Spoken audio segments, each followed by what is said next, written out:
Today, I'm going to talk to you about something a little bit different. And if you are interested in learning about the game Splinterlands, or you already are a Splinterlands player, this is the video for you. If not, you probably just want to skip it and find one of the infinite number of videos out on YouTube that's about something that you do want to know about. So let's get started. I'm just going to give an overview of what Splinterlands is and my involvement and my history with it to kind of explain how I have benefited from this game and how potentially you can benefit from playing this game in many different ways. And um, of course, none of this is financial advice or anything like that. I'm just trying to explain my own experience so that you too can participate. And Splinterlands is a video game that was created in 2018. I became involved immediately after it was launched, May, June, right around the time where it came into existence. And I'm not going to dig into all of the details of where it came from and how it came to be about, but I will say that I started in the early days, and that was a huge advantage to me because I was able to purchase Splinterlands assets at a time when there actually wasn't even a game. So all you could do was open up these digital packs and stare at the cards, which didn't have statistics, didn't have any sort of gaming system that you can enter them in.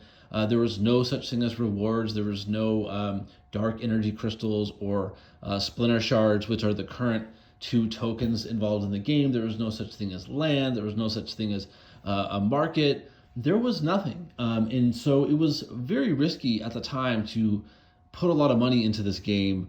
Much more risky to put $100 in back in 2018 than it would be to put $1,000 in now, in my opinion. But I went ahead and took that risk because I believed in the founders.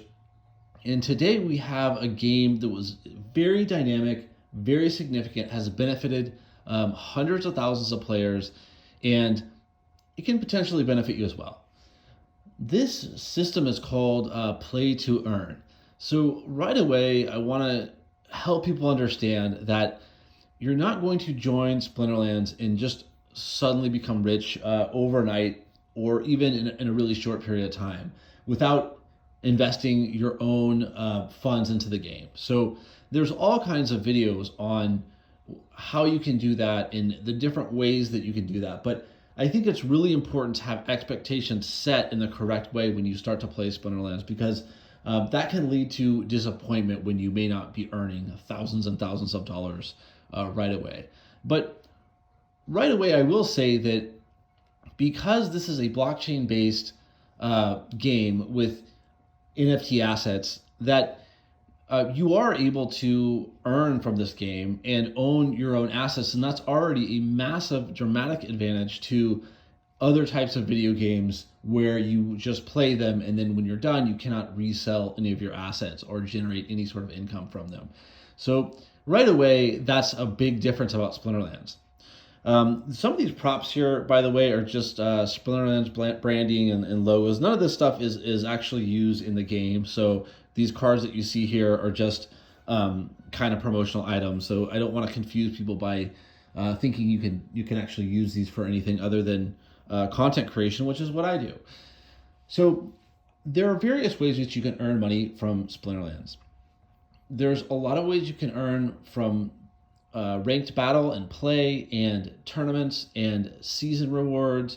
But there's also an investing side to Splinterlands, and that includes things like a card and asset appreciation, and rentals. I think is one of the most interesting things about this game is that because of the technical ability to delegate another player, a card without actually giving it to them, you can rent them out and earn money yourself, and then they can play and use that card that would be much more expensive if they were to try to own it themselves.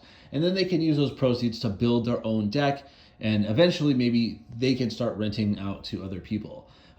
So those are a few of the ways that you can earn in Splinterlands. And when I say earn, I'm speaking in terms of the tokens that I mentioned earlier. So your earnings from Splinterlands come from dark energy crystals and splinter shards which are tokens that are tradable and that have a real world value. So it's not like you're getting USD or your local currency directly, but you can earn cryptocurrency, which is real money, and you can actually use it to purchase things. And unless you're talking about some sort of private deal, which you make an exchange with somebody for PayPal or some other way, but there's some risks involved with that. And I would recommend generally just using the in-game market if you're going to buy or sell a trade, cards, and other assets.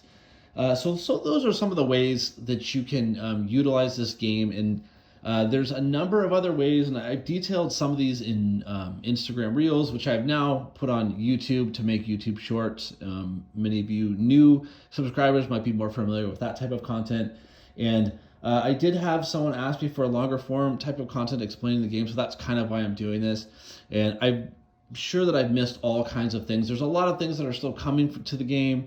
Development-wise, we're all waiting for land, which has exploded in price already, and some other features which are huge.